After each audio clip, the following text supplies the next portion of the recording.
مطابق کچھ اہم سوالات کو مرتب کیا گیا ہے۔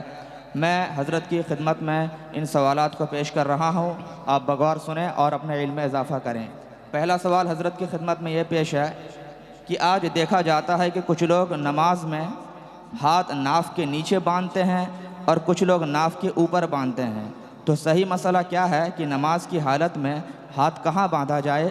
حضرت اس کو واضح فرما دیں۔ امام ترمذی رحمۃ اللہ علیہ نے 3 مسلک بیان کیا اور 3 طرح کی حدیثیں نقل کی۔ فرمایا کہ پہلا مسلک ابو حنیفہ اور ان کے ماننے والوں کا ہے، اور وہ ہے کہ ناف کے نیچے ہاتھ باندھا جائے۔ دوسرا مسلک امام شافعی اور ان کے ماننے والوں کا ہے، اور وہ ہے کہ ناف کے اوپر باندھا جائے۔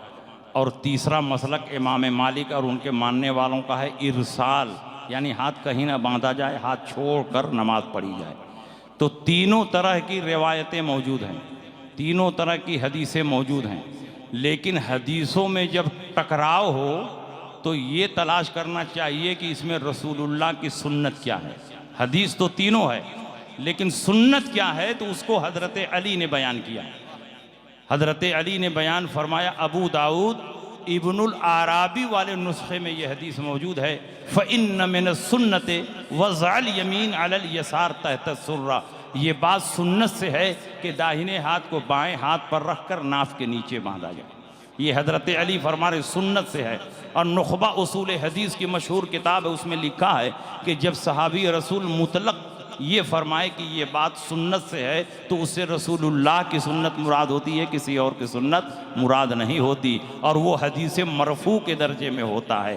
تو اب مطلب ہوا رسول اللہ کی سنت یہ ہے کہ داہنے ہاتھ کو بائیں ہاتھ پر رکھ کر ناف کے نیچے باندھا جائے۔ تو حدیث تو فوق السرہ، ناف کے اوپر والی بھی ہے اور ارسال والی بھی ہے، لیکن سنت یہ ہے کہ ناف کے نیچے ہاتھ باندھا جائے۔ اور چونکہ ہم لوگ اہل سنت اسی لیے کہے جاتے ہیں کہ جب ٹکراؤ ہوتا ہے تو اس میں ہم تلاش کر لیتے ہیں کہ رسول اللہ کی سنت کیا ہے۔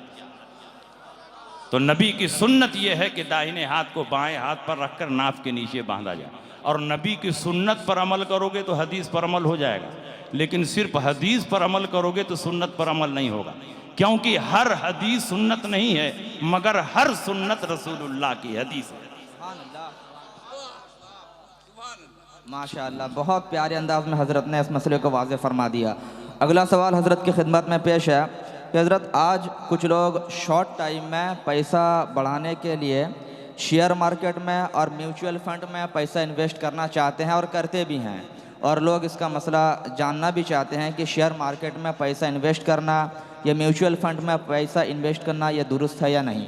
میوچول فنڈ ہو یا شیئر بازار ہو، یہ دونوں سود اور قمار پر مشتمل ہے، اور اس کی کوئی پالیسی ایسی نہیں ہے جو سود کی آلائش سے محفوظ ہو۔ اس لیے میوچول فنڈ میں پیسہ لگانا یا شیئر مارکیٹ میں پیسہ لگانا یہ ناجائز و حرام ہے، اور اگر کوئی مسلمان پیسہ لگا دیا ہے تو جس قدر جلدی ہو اپنا پیسہ وہاں سے نکال لے۔ اگلا سوال حضرت کی خدمت میں پیش ہے، صحابی رسول حضرت امیر معاویہ رضی اللہ تعالی عنہ کو جو لوگ برا بھلا کہتے ہیں ان کے ساتھ میل جول رکھنا کیسا ہے؟ حضرت امیر معاویہ رضی اللہ تعالیٰ عنہ کے فضائل ابھی آپ نے سنے۔ حضرت امیر معاویہ صحابی رسول بھی ہیں، کاتب وحی بھی ہیں، حضور صلی اللہ علیہ وسلم کے صالح بھی ہیں، اور حضور صلی اللہ علیہ وسلم کے معتمد اور امین بھی ہیں۔ کیونکہ ایک مرتبہ مشورہ ہو رہا تھا صحابہ کے بیچ میں، کوئی صحابی یہ رائے دے رہا ہے، کوئی یہ رائے دے رہا ہے، رسول پاک نے فرمایا کہ معاویہ کو بلاؤ فَإِنَّهُ قَوِيٌّ أَوْ أَمِينٌ، اس لیے کہ وہ قوی بھی ہیں اور امین بھی ہیں۔ تو جن کو رسول پاک نے امین فرمایا ہو، جن سے رسول پاک نے کتابت وحی کی خدمت لی ہو، جن سے رسول پاک نے پیار کیا ہو، محبت کیا ہو، اور جن کو اللہ نے جنت کی بشارت دی ہو، رضا کی سند عطا فرمائی ہو، جن کو فلاح و کامرانی کی ضمانت ملی ہو، جو مغفرت یافتہ ہوں، ان کو برا بھلا کہنا یہ سنی کا شیوا نہیں ہے۔ جو آدمی کسی بھی صحابی رسول کو برا بھلا کہتا ہے وہ اہل سنت سے خارج ہے، اور اس سے کسی قسم کا میل جول یہ ناجائز و حرام ہے۔ سبحان اللہ، سبحان اللہ۔ اس کے بعد اگلا سوال یہ ہے کہ حضرت آج موجودہ دور میں ہمارے نوجوان جو کم پڑھے لکھے ہوتے ہیں تھوڑی سی بیوی کے ساتھ تھوڑی بات پر طلاق دے دیا کرتے ہیں۔ کیا ہماری شرع میں طلاق دینے کی کوئی جائز صورت بھی ہے، اور اگر ہے تو طلاق دینے کا صحیح طریقہ کیا ہے؟ دیکھیے طلاق جو ہے اب غض المباحات سے، یعنی جو مباح اور جائز چیزیں ہیں اس میں سب سے ناپسندیدہ چیز طلاق ہے۔ تو جائز، ضرورت پڑ جائے، حاجت پڑ جائے تو طلاق دینے کی اجازت ہے، لیکن رسول اللہ صلی اللہ علیہ وسلم نے مباح چیزوں میں سب سے زیادہ ناپسند طلاق کو فرمایا، لیکن اجازت بھی دی ہے طلاق کی، اس لیے کہ اگر طلاق کی اجازت نہ دی جائے تو ہو سکتا ہے کہ عورت ٹرین کے سامنے کٹ جائے اور پھندا لگا کر کے مر جائے۔ تو شریعت نے چھٹکارے کی ایک راہ بھی رکھی ہے کہ بھائی نباہ نہیں ہو رہا ہے تو طلاق لے لو اور الگ ہو جاؤ، جان دینے کی کوئی ضرورت نہیں۔ تو ضرورت پڑنے پر طلاق دینا جائز ہے، اور طلاق دینے کا سب سے احسن طریقہ پوچھا گیا ہے، سب سے بہتر طریقہ کیا ہے؟ تو طلاق دینے کی 3 صورتیں ہیں: طلاق احسن، طلاق حسن، طلاق بدعی یعنی طلاق بدعت۔ سب سے احسن اور اچھا طریقہ یہ ہے کہ اپنی بیوی کو اس طہر میں، پاکی کے زمانے میں اس طہر میں ایک طلاق دے جس میں بیوی سے ہم بستری نہ کی ہو، اور اس کے بعد اس کو چھوڑ دے یہاں تک کہ اس کی عدت پوری ہو جائے۔ یعنی دوسری اور تیسری طلاق دینے کی ضرورت ہی نہیں ہے، صرف طہر میں ایک طلاق دے اور پوری عدت گزر جائے۔ جب عدت گزر جائے گی تو بالکلیہ عورت نکاح سے نکل جائے گی، عورت بھی آزاد ہے، مرد بھی آزاد ہے۔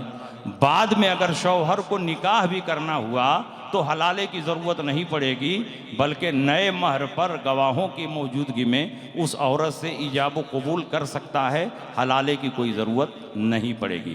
تو یہ ندامت سے بہت دور ہے، یہ طریقہ شرمندگی نہیں اٹھانی پڑے گی، اس کو کہتے ہیں طلاق احسن۔ ماشاءاللہ۔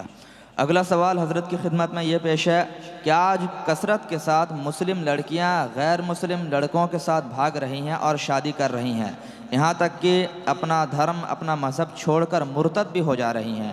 اس کے روک تھام کے لیے ہمیں کیا قدم اٹھانی چاہیے؟ یہ مسئلہ بہت نازک ہے اور قوم مسلم کے لیے یہ بہت بڑا المیہ بھی ہے۔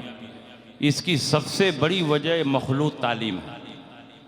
اسکول کالج میں بچیاں مخلوط تعلیم حاصل کرتی ہیں، جس میں مرد بھی ہوتے ہیں، عورتیں بھی ہوتی ہیں، غیر مذاہب کے لوگ بھی پڑھتے ہیں، اپنے مذہب کی بچیاں بھی پڑھتی ہیں، تو ان سے میل جول اور لگاؤ کی وجہ سے دوستی ہوتی ہے، پھر دوستی پیار میں بدلتی ہے، اور پھر یہی بچیاں ان کے پیار میں مرتد ہو کر گھر بار چھوڑ کر چلی جاتی ہیں۔ تو مسلمانوں کو چاہیے کہ مسلمان خود کوشش اور محنت کر کے اپنا کالج کھڑا کریں، اپنا اسکول بنائیں، اور اپنے ماحول کے حساب سے تعلیم دیں، دینی تعلیم بھی دیں اور دنیاوی تعلیم بھی دیں، اور نقاب کے ساتھ عورتیں اس میں جائیں، پڑھانے والے مسلمان ہو، پڑھنے والے سب مسلمان ہو، لڑکیوں کا اسکول الگ ہو، لڑکے کا اسکول الگ ہو، اور ماں باپ لڑکیوں کی سخت نگرانی کریں، بلا ضرورت ان کے ہاتھ میں موبائل نہ دیں، ضرورت کے وقت موبائل دیں تو ان کی نگرانی بھی کرتے رہیں، ان کی ایک ایک نقل و حرکت پر نظر رکھیں، تو انشاءاللہ ارتداد کا دروازہ بند ہو سکتا ہے اور ہماری بچیوں کی تعلیم بھی مکمل ہو سکتی ہے۔ شک، سبحان اللہ، بہت اچھا۔ اگلا سوال حضرت، بہت ساری ہماری بہنیں ایک سوال پوچھتی ہیں، اگر مناسب سمجھیں تو اس کا جواب ارشاد فرما دیں۔ وہ سوال یہ ہے کہ جن عورتوں کو سیزر کے ذریعے بچہ پیدا ہوتا ہے تو 2 بچے ہونے کے بعد ڈاکٹر پوچھتا ہے کہ اب ہمیں کیا کرنا ہے، تو جو دیندار عورتیں ہوتی ہیں تو وہاں پر پرہیز کرتی ہیں، لیکن آج ایک نیا طریقہ یہ چلا ہے کہ جو رحم ہوتا ہے اس کا منہ سل دیا جاتا ہے۔ اس کو ان علاقوں میں عورتیں کہتی ہیں کہ بچہ دانی الٹا دینا، ایکچول میں وہ الٹا دینا نہیں ہے، وہ رحم کو، بچہ دانی کے منہ کو سل دیتا ہے ڈاکٹر، تو اس سے استقرار حمل پھر ہوتا ہی نہیں۔ تو کیا از روی شرع یہ طریقہ درست ہے؟ دیکھیے، عارضی طور پر حمل کو روکنے کی تدبیر کرنا بربنائے ضرورت جائز ہے۔ مثلاً اس کو بچے کی ضرورت نہیں ہے، یا بچہ بہت چھوٹا ہے، دودھ پی رہا ہے، دوسرا بچہ ہو جائے گا تو ماں اس کی کفالت نہیں کر پائے گی، اس کے پاس دودھ نہیں ہے، یا ماں بہت کمزور ہے کہ جان جانے کا خطرہ ہے، تو اس طرح کی مجبوری اگر ہو تو حمل سے بچنے کی عارضی تدبیریں کرنے کی اجازت ہے، اور یہ عزل کے حکم میں، اور رسول اللہ کے صحابہ نے عزل کیا۔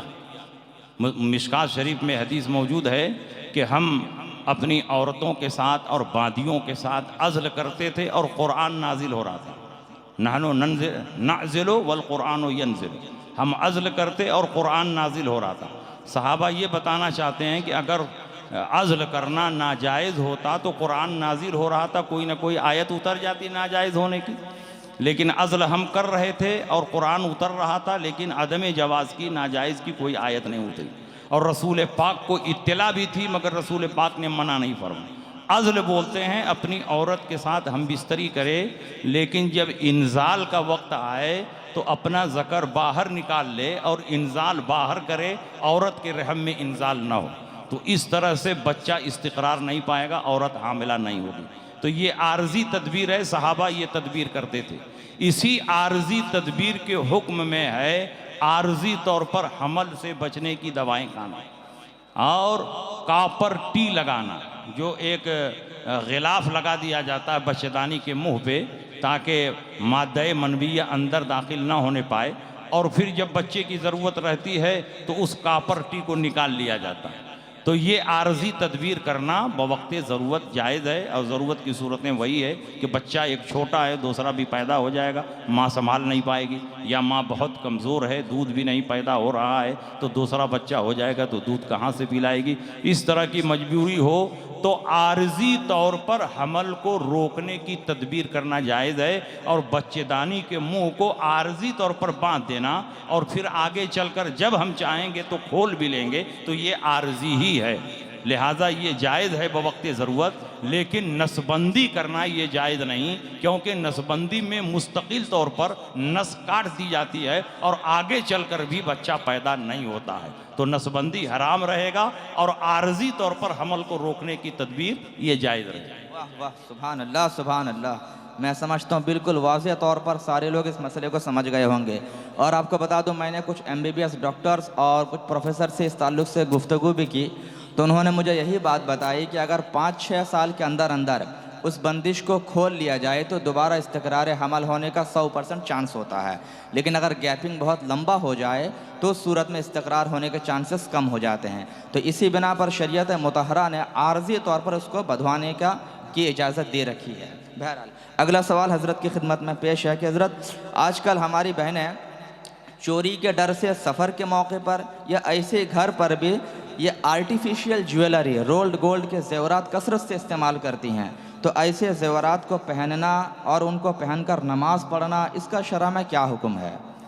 آرٹیفیشیل زیور جو ہوتا ہے وہ دھات سے بنتا ہے، وہ سونے چاندی کا اوریجنل زیور نہیں ہوتا، بلکہ وہ دھات کا ہوتا ہے، اس پہ سونے کا پانی یا چاندی کا پانی چڑھا دیا جاتا ہے، تو اصل میں وہ دھات ہی ہے، اور دھات جس طرح مردوں کو پہننا ناجائز ہے اسی طرح عورتوں کو پہننا بھی ناجائز ہے۔ عورتوں کو صرف سونے چاندی کے زیور پہننے کی اجازت ہے، سونے چاندی کا زیور ہو تو عورتوں کو پہننے کی اجازت ہے، دھات کا زیور عورتوں کو بھی پہننے کی اجازت نہیں ہے، اور جو آرٹیفیشیل زیورات ہوتے ہیں اس پر صرف سونے کا پانی چڑھا دیا جاتا ہے، حقیقت میں وہ دھات ہی کا ہوتا ہے، اس لیے اس کا پہننا عورتوں کے لیے ناجائز ہے، اور اس کو پہن کر عورت اگر نماز پڑھے گی تو چونکہ کراہت تحریم کے ساتھ یہ نماز پڑھ رہی ہے، اس لیے نماز مکروہ تحریمی واجب الاعادہ ہو جائے گی، لأن كل صلاة أديت مع کراہت تحریم تجب اعادتها، جو بھی نماز کراہت تحریم کے ساتھ پڑھی جائے گی اس کا اعادہ واجب ہے۔ ہاں جواز کی ایک صورت ہے کہ اس رول گول اور آرٹیفیشیل زیور کے اوپر سونے کا غلاف لگا دیا جائے یا چاندی کی کھول چڑھا دی جائے تو پھر وہ سونے اور چاندی کے حکم میں ہو جائے گا اور اس کا پہننا جائز ہے۔ بریلی شریف کے سیمینار میں ہم لوگوں نے اس پر 3 دن تک بحث کر کے یہ فیصلہ کر لیا۔ سبحان اللہ سبحان اللہ، جی جی جی جی جی بالکل۔ ہاں اندر اگر برونچ وغیرہ ہو اور اس کے اوپر سے سونے کا کھول چڑھا دیا جاتا ہے. بہت ساری عورتیں جو عمر دراز ہوتی ہیں اس طرح کے چوڑی کا استعمال کرتی ہیں کہ اوپر سے سونے کا کھول ہوتا ہے یا چاندی کا اور اندر جو ہے کوئی دوسرا دھات ہوتا ہے. تو اس طرح سے پہننا بالکل جائز اور درست ہے. اچھا اگلا سوال حضرت کی خدمت میں ہے. حضرت پیر کیسا ہونا چاہیے؟ کیا شریعت کو چھوڑ کر طریقت اور معرفت کی بات کرنے والے پیر سے مرید ہونا درست ہے؟ سب سنابل شریف جو میر عبد الواحد بلگرامی قدس سرہ السامی کی تصنیف لطیف ہے، اس میں انہوں نے پیر کے لیے 4 شرطیں ذکر کی ہیں، اور ان 4 شرطوں میں سے ایک بھی شرط اگر کم ہو گئی تو وہ پیر بننے کے لائق نہیں ہے، اس سے مرید ہونا جائز نہیں ہے. پہلی شرط یہ ہے کہ وہ سنی ہو، صحیح العقیدہ ہو، بد مذہب اور گمراہ نہ ہو، وہابی دیوبندی نہ ہو، رافضی نہ ہو، تبرعی شیعہ نہ ہو، چکڑالوی شمع نیازی نہ ہو، سنی ہو، صحیح العقیدہ. صحیح العقیدہ کی قید اس لیے لگا رہے ہیں کہ وہابی دیوبندی بھی اپنے آپ کو سنی کہتے ہیں، چکڑالوی بھی، شمع نیازی بھی اپنے آپ کو سنی کہتے ہیں. تو صرف کہنے کے لیے سنی نہیں، حقیقت میں وہ صحیح العقیدہ، سنی ہو، صحیح العقیدہ ہو، پہلی شرط. دوسری شرط یہ ہے کہ وہ متبع سنت ہو، فاسق مولن نہ ہو، یعنی فرائض و واجبات کو ترک کرنے والا نہ ہو. سنی ہو، صحیح العقیدہ ہو، پہلی شرط. متبع سنت ہو، فرائض و واجبات کی پابندی کرنے والا ہو، فاسق مولن نہ ہو. تیسری شرط ہے کہ اس کا سلسلہ رسول اللہ صلی اللہ علیہ وسلم سے متصل ہو، درمیان میں انقطاع نہ ہو. اور چوتھی شرط یہ ہے کہ اس کو کسی جامع شرائط پیر سے اجازت و خلافت بھی حاصل ہے. یہ نہیں کہ پیر کے گھر میں پیدا ہو گیا بس پیری مردی شروع کر دیا. تو جامع شرائط پیر سے اس کو اجازت و خلافت بھی حاصل ہے، اور درمیان میں سلسلہ منقطع نہ ہو، جیسے وارثیوں اور مداریوں کا سلسلہ منقطع ہو چکا. تو ان 4 شرطوں کا جو جامع ہوگا اس سے بیعت جائز ہے، اس سے مرید ہونا جائز ہے. اور آج بہت سے گمراہ پیر کہتے ہیں کہ ہم طریقت والے ہیں، ہم شریعت پر نہیں طریقت پر عمل کرتے ہیں، ہم شریعت سے بالا دست ہیں. سب سے بڑے پیر کون ہیں؟ پیرانے پیر کن کو کہتے ہیں؟ سرکار غوث پاک کو، وہ سب سے بڑے پیر ہیں. ان سے پوچھا گیا طریقت کیا ہے، اور طریقت کا مطلب اللہ تک پہنچنے کا شارٹ کٹ راستہ. تو آپ نے فرمایا اقرب الطرق الی اللہ الاستمساک بعروۃ الشریعہ. اللہ تک پہنچنے کا قریب ترین راستہ یہ ہے کہ شریعت کے دامن کو مضبوطی سے تھام لیا. تو شریعت پر مضبوطی سے جم جانا یہی طریقت ہے. تو جو شریعت ہی کو چھوڑ چکا تو نہ وہ طریقت میں ہے، نہ حقیقت میں ہے، نہ معرفت میں ہے، وہ دلالت میں ہے اور جہالت میں ہے. اس سے مرید ہونا جائز نہیں. ہو گیا؟ دو سوال چھوٹے چھوٹے اور رہ گئے حضرت. لاٹری کھیلنا کیسا ہے اور اس سے جو پیسہ آدمی حاصل کرتا ہے اس کو استعمال کرنا کیسا ہے؟ لاٹری جوا ہے، جو جوا کا حکم ہے وہی اس کا بھی حکم ہے. اور جو پیسہ حاصل کیا ہے تو وہ مال مغصوب کے حکم میں، جس کو غصب کر لیا جائے، جس کے اوپر ناجائز قبضہ کر لیا جائے، تو جس کا ہے اس کو پہنچا دینا لازم ہے. اور اگر مالک نہیں معلوم ہے کہ کس کا ہے، مالک نہیں معلوم ہے، تلاش کرنے اور تحقیق کرنے پر بھی نہیں پتہ چل رہا ہے کہ اس کا مالک کون ہے، تو فقیر کو صدقہ کر دے بغیر نیت ثواب کے، کیونکہ وہ حرام مال ہے. حرام مال پر ثواب نہیں مل سکتا، اور حرام مال پر ثواب کی نیت کر لے گا تو کافر ہو جائے گا. بغیر ثواب کی نیت کے فقیر کو صدقہ کر دے. آخری سوال حضرت کی خدمت میں پیش ہے، اور میں سمجھتا ہوں کہ حضرت کی طرف سے اور سنت رسول کانفرنس کی طرف سے آپ تمامی حاضرین کے لیے ایک پیغام کا کام کرے گا. وہ سوال یہ حضرت، آج جلسوں کا حال دن بدن حضرت ایسا ہو رہا ہے کہ لوگوں کو، عوام کو فائدہ نہ کے برابر جلسوں سے مل رہا ہے. تو ایسی صورت میں ہمیں جلسہ کس طرح کا کرنا چاہیے، یا جلسوں کو کامیاب بنانے کے لیے ہمیں کیا اقدامات کرنی چاہیے؟ آپ ایک پیغام ارشاد فرما دیں. جلسوں کو کامیاب بنانے کے لیے اور مفید بنانے کے لیے ضروری ہے کہ ایسے خطیب کا انتخاب کیا جائے جو قرآن اور حدیث کی روشنی میں تقریر کرے، کوئی فرضی اور من گڑھت بات نہ بیان کرے، قصہ کہانی نہ بیان کرے، اور جہاں جیسی ضرورت ہو اس کے مطابق وہ تقریر کرے. جہاں عقیدے کی اصلاح کی ضرورت ہو وہاں عقیدے کی اصلاح پر تقریر کرے. جہاں نماز کی ضرورت ہو وہاں نماز پر تقریر کرے. جہاں جوا کی حرمت پر، یعنی کسی آبادی میں بہت زیادہ شرابی ہوں، جوا کھیلنے والے ہوں، تو وہاں اس کی حرمت پر تقریر کرے. اور عوام پر لازم ہے کہ ایسے عالموں کی بات کو سنجیدگی سے سنیں اور اس پر عمل کریں. حتی الامکان جلسوں کو خرافات سے، بدعات سے اور فضولیات سے محفوظ رکھا جائے. لمبی چوڑی اناؤنسری سے جلسے کو محفوظ رکھا جائے. لمبی نعت خوانی سے جلسے کو محفوظ رکھا جائے. شاعروں کو پابند کیا جائے کہ آپ نعت پڑھیں تو ادب کے ساتھ پڑھیں. نعت رسول ہے، جیسے قرآن کی تلاوت ہوتی ہے تو ادب کے ساتھ سب کو سننا لازم ہے، اسی طرح نعت رسول کو بھی سننا لازم ہے. تو ادب کے ساتھ وہ نعت پڑھیں. ایسے نعت خوانوں کا انتخاب کیا جائے اور وہ نعت خواں زیادہ ہلڑ بازی نہ کریں، ہاتھ نہ اٹھوائیں، نعرہ وغیرہ نہ لگوائیں، چپ چاپ سنجیدگی سے پڑھیں. اور اس طرح سنجیدگی سے جو شاعر پڑھتے ہیں ان کو آپ انعام بھی نہیں دیتے ہوں، اسی لیے وہ بھی مجبور ہیں کہ ہاتھ اٹھواتے ہیں. تو آپ ایسے شاعروں کو اور زیادہ انعام دیجیے جو ادب کے ساتھ پڑھیں. وہ خود پابند شرع ہوں، نماز روزے کے پابند ہوں. 99% شاعر جلسوں میں آتے ہیں، نماز نہیں پڑھتے ہیں اور اسٹیج پر بن سنور کے آ جاتے ہیں، اور آپ جو ہے انہی کو عاشق رسول سمجھتے ہیں. یہ عاشق رسول نہیں، یہ فاسق مولین ہیں. ان کو اسٹیج پر بیٹھانا بھی حرام ہے. اس لیے پابند شرع شاعروں کو بلائیں اور ایسے ہی خطیبوں کو بلائیں جو نماز روزے کے پابند ہو، عقائد اہل سنت پر ان کو بھرپور واقفیت ہو، اور ضرورت پڑنے پر اپنے عقیدے کو دلائل کے ساتھ وہ ثابت بھی کر سکے، اور اگر عقیدہ اہل سنت پر کوئی اعتراض ہو تو اس کا دندہ شکن جواب بھی دے سکے. سبحان اللہ، سبحان اللہ. ایسا خطیب بلایا جائے تو انشاءاللہ جلسوں کی بھی اصلاح ہوگی اور جلسے بامقصد ہوں گے. لیکن کپل شرما شو کا ٹیسٹ حاصل کرنے کے لیے کمیڈین اگر خطیب بلائیں گے، مقرر بلائیں گے، تو وہ تو ہنسنے ہنسانے کا کام کرے گا، دین کی کوئی بات نہیں ہوگی. جلسوں کی عظمت دل سے ختم ہو جائے گی. چترویدیوں کو آپ جلسوں میں نہ بلائیں، کیونکہ حضرت عمر ابن خطاب نے ایک موقع پر رسول پاک سے فرما دیا کہ حضور تورات میں تو یہ بات ہے. نبی کے چہرے پر جلال آ گیا. کہا کہ ہمارے درمیان قرآن موجود ہے، تم تورات کی بات کرتے ہو؟ بے شک. اگر موسیٰ بھی ہوتے، عیسیٰ بھی ہوتے تو میری پیروی کے سوا ان کو کوئی چارہ نہ ہوتا. تو جب تورات اور انجیل کی بات پیش کرنے پر حضور ناراض ہو جا رہے ہیں، حالانکہ تورات اور انجیل آسمانی کتاب ہیں، اگرچہ اس میں تحریف ہو گئی لیکن بنیادی طور پر تو وہ آسمانی کتاب ہیں. جب ان کے حوالے سننے کے بعد حضور علیہ السلام کا چہرہ متغیر ہو گیا اور جلال طاری ہو گیا، تو جن کتابوں کو ہم باطل مانتے ہیں ان کا حوالہ منبر رسول پر پیش کرنے کی کیا ضرورت ہے؟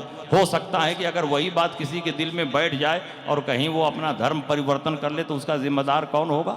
ایسی باتوں کو تم دل میں بیٹھا رہے ہو جس کو ہم باطل سمجھتے ہیں. اس لیے تم قرآن پڑھو تاکہ قرآن کی عظمت لوگوں کے دلوں میں بیٹھے. تم حدیث رسول بیان کرو تاکہ حدیث کی عظمت لوگوں کے دلوں میں بیٹھے.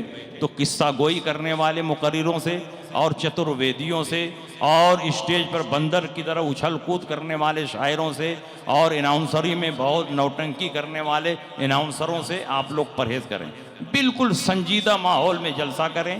عشاء بعد شروع کریں، ایک شاعر بلائیں، ایک خطیب بلائیں، بھرپور تقریر ہو. 12 بجے صلاۃ و سلام کے بعد جلسہ ختم ہو جائے اور سب لوگ اپنے اپنے کاروبار میں دوسرے دن مصروف ہو جائیں. اس طرح سے جلسہ کریں گے تو پڑھے لکھے لوگ، ڈاکٹر، انجینئر، وکلا، یہ سب بھی آئیں گے اور آپ کی تقریر اور آپ کے جلسوں میں شرکت کریں گے. اور رات بھر ہلڑ بازی کریں گے، ہو ہا کریں گے تو اس سے سنجیدہ طبقہ آپ کے جلسوں سے نہیں جڑے گا اور دین کا کوئی کام اس سے نہیں ہو پائے گا. جلسے مفید نہیں ہوں گے. مفید اسی طرح ہوں گے جو طریقہ ہم نے بیان کیا. سبحان اللہ، سبحان اللہ. میں سمجھتا ہوں بس یہی آخری پیغام ہی حضرت کا آج آپ کے آنے کے لیے کامیابی کے دلیل بن جائے گا. سبحان اللہ. اللہ پاک ہم سبوں کو حضرت کی باتوں پر اور ان مسائل پر عمل کرنے کے توفیق عطا فرمائے. وآخر دعوانا ان الحمدللہ رب العالمین. السلام علیکم.